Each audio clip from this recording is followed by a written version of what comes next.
देश नीति केवल सच्ची और पक्की खबरें। दोस्तों, मेरा नाम राशिद जहीर है। परसों खबर मैंने आपको बताई थी कि असदुद्दीन ओवैसी के जो भाई हैं छोटे, अकबरुद्दीन ओवैसी साहब, जिन्होंने एक बार कुछ ऐसे शब्द इस्तेमाल किए थे कि पूरे देश ने उनकी भर्त्सना की थी। वहां की राज्यपाल ने उनको प्रोटर्म स्पीकर बनाया। उस पर हंगामा भारतीय जनता पार्टी के विधायकों ने कर दिया और कहा जनाबे मन कि हम इनके साथ जो है शपथ नहीं लेंगे। वो होता यूं ही है, मैं आपको बता चुका, जो सीनियर मोस्ट होता है उसमें राज्यपाल चुन लेती हैं। उसमें कांग्रेस का भी कोई दखल नहीं था, लेकिन प्रपोज कभी कभी रूलिंग पार्टी कर देती है। ये कानून है। मैं आपके सामने दोबारा हाजिर क्यों हुआ इस खबर को लेकर? इसलिए हुआ कि आदिवासी वाली खबर मैंने बनाई थी और आदिवासियों को साधने के लिए, चूंकि राहुल गांधी ने आदिवासी, ओबीसी और कमजोर लोगों की इतनी बात कही कि बताया ये जा रहा है, कहा यह जा रहा है कि प्रधानमंत्री मोदी जी मजबूर हो गए छत्तीसगढ़ के अंदर आदिवासी चीफ मिनिस्टर बनाने के लिए। हालांकि ये मैं आपको बता चुका, जीत जो कि पहले बन चुके हैं, कांग्रेस ने बनाया, लेकिन ढिंडोरा नहीं पीटा गया। अब ढिंडोरा पीटा जाता है। देखिए, हमने राष्ट्रपति भी जो है आदिवासी बना दी। मैं अपनी बात पर आता हूं। यहां तो राहुल गांधी ने एक काम किया कि आदिवासी का इतना ढिंडोरा पीटा, इतना नक्कारा पीटा कि मोदी जी मजबूर हो गए, भारतीय जनता पार्टी मजबूर हो गई। 2024 के चुनाव के मद्देनजर 34% छत्तीसगढ़ के अंदर रहने वाले आदिवासी में से एक प्रधानमंत्री चीफ मिनिस्टर बना दिया। क्या मुसलमानों में भी कोई ऐसा नेता है?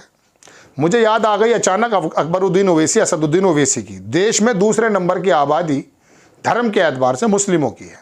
राहुल गांधी ने आदिवासी का जो भी आसमान पर शोर मचा कर रख दिया, मोदी जी को आवाज़ आ गई। क्या मुसलमानों के साथ भी ऐसा है?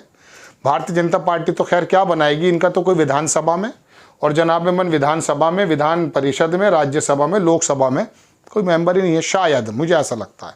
हालांकि 1-2 मंत्री बना रखे हैं। चलिए, तो ये बात हो गई। लेकिन क्या असदुद्दीन ओवैसी की पार्टी से इंडिया गठबंधन थोड़ा सा पैचअप करके उनको कुछ सीटें दे देगी?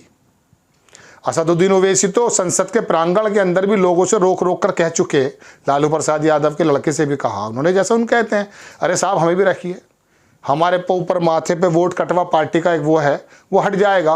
लेकिन आदिवासियों का राहुल गांधी ने जिक्र किया, उनका चीफ मिनिस्टर बन गया, हो सकता है वो कुछ काम भी कर ले। लेकिन यह देश की दूसरे नंबर की जो आबादी है, उनका कोई नेता ऐसा काम ही नहीं कर रहा, और कर रहा है तो कौन कर रहा बताइए आप?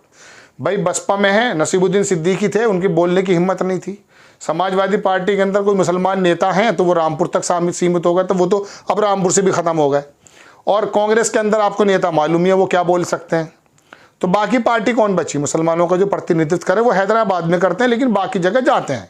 तो क्या ऐसा संभव नहीं है कि ये जो प्रोटर्म स्पीकर बनाया गया है, कुछ हो सकता है इशारा भी दिया कांग्रेस में, असदुद्दीन ओवैसी की पार्टी को भी आप ले लें गठबंधन में, खुला ऑफर दें, इस बात से ना डरें कि छुआछूत हो जाएगा।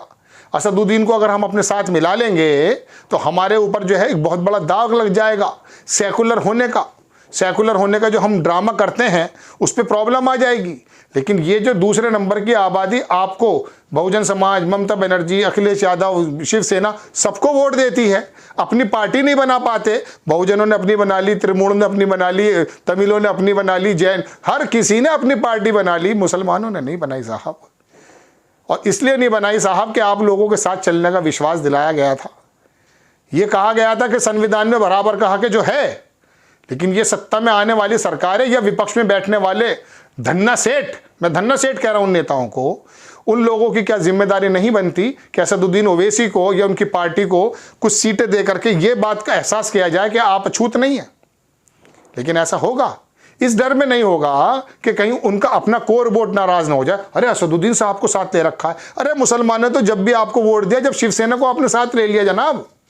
शिवसेना से ज्यादा हिंदुत्व की बात भारत में कोई पार्टी राजनीति कर सकती है? संजय रावत ने क्या कहा था, रावत निकल गया मुंह से, राउत ने क्या कहा था कि ये इस वाली चीज के तो हम हेडमास्टर हैं। भारतीय जनता पार्टी के नेताओं को कहा उन्होंने राज्यसभा में। इसके बारे में मत बोलिएगा। हिंदुत्व की इतनी जबरदस्त हार्डकोर राजनीति करने वाले शिवसेना को आपने गठबंधन में सरकार बना ली महाराष्ट्र में, मुस्लिम तो आपके साथ खड़ा है, आज भी खड़ा है वहां पर, वो जो है महा विकास अघाड़ी को वोट दे रहा है आपके साथ। अगर आपने सीट शिवसेना को दे दी है कांग्रेस आई वालों या शरद पवार भाई, तो वो जो है वो वोट शिवसेना के कैंडिडेट को दे देगा चूंकि आपके साथ है। लेकिन ऐसा नहीं हो सकता, क्योंकि वजह यह है कि ये पूरी दुनिया के अंदर, भारत की बात थोड़ी ना कर रहा हूं, पूरी दुनिया में ये बता दिया गया है कि मुसलमान का दोस्त जो है वो आतंकवादी हो सकता है। दाढ़ी वाले टोपी वाले को साथ मत रखिएगा। ये वरना मैं आदिवासियों का जब चीफ मिनिस्टर बनना मन में बहुत बात आई। आपने आखिरी वक्त में मुस्लिम चीफ मिनिस्टर का नाम कब सुना है बताइए? सुना है भाई? 20-25 साल, 30 साल, 35 साल, 40 साल के जो लोग हैं दर्शक, वो बताएं, सुना है तो बताइए। हैं वैसे गफूर साहब थे बिहार में, बरकतुल्ला थे राजस्थान में, एक केरल वगैरह में भी थे, कोयला साहब कुछ ऐसा था नाम, मेरे जहन से निकल रहा है। लेकिन हमसे पहले की बातें हैं, हम पैदा भी नहीं हुए थे। आज के दौर में जब बराबरी का झंडा बुलंद किया जाता है, गठबंधन का मतलब सब लोगों को साथ लेने की बात होती है, तो 20% मुस्लिम समाज का जो भी कोई अगवा है, वो बदरुद्दीन अजमल हो या फिर हो ये, उनको तो साथ रखिए। मुस्लिम लीग को लेकर ही डर गए थे आप तो सरकार में साथ रहे। लेकिन बहरहाल दर्शकों, बात यह है कि असदुद्दीन ओवैसी के आने से गठबंधन मजबूत होगा और लगेगा इसलिए, हालांकि वो असदुद्दीन की वजह से नहीं, मुस्लिम समाज तो वैसे भी सेकुलर के नाम पर अलग जा ही रहा है, जाता ही है वो। लेकिन असदुद्दीन को साथ अगर आप रख लेंगे तो ये शायद दूरियां दूर हो जाएंगी। ये भी मैं समझता हूँ कि ऐसा होना चाहिए। ये खबर बनाने की जहन में इसलिए बात आई कि तो प्रोटेम स्पीकर बने तो हिम्मतें बढ़ गई कि यार चले मुसलमानों की बात हो रही है कहीं। और फिर दूसरी बात, जब आदिवासी चीफ मिनिस्टर बने तो क्या जाहिर सी बात है देश के दूसरे नंबर की आबादी को नहीं बनना चाहिए कुछ। आप बना दीजिए, आप गठबंधन कर लीजिए, लड़ लीजिए उनके साथ, लेकिन शायद ऐसा संभव ना हो। आप, लेकिन वो भी गैरत वाला आदमी है, वो भी कहता है कि मैं कई बार हो ही आया आपके पास, सबसे बातें कर ली, जब जाऊंगा आपको ज़रूरत हो तो आप आ जाइए, लेकिन उसकी कौम उसके साथ नहीं होती।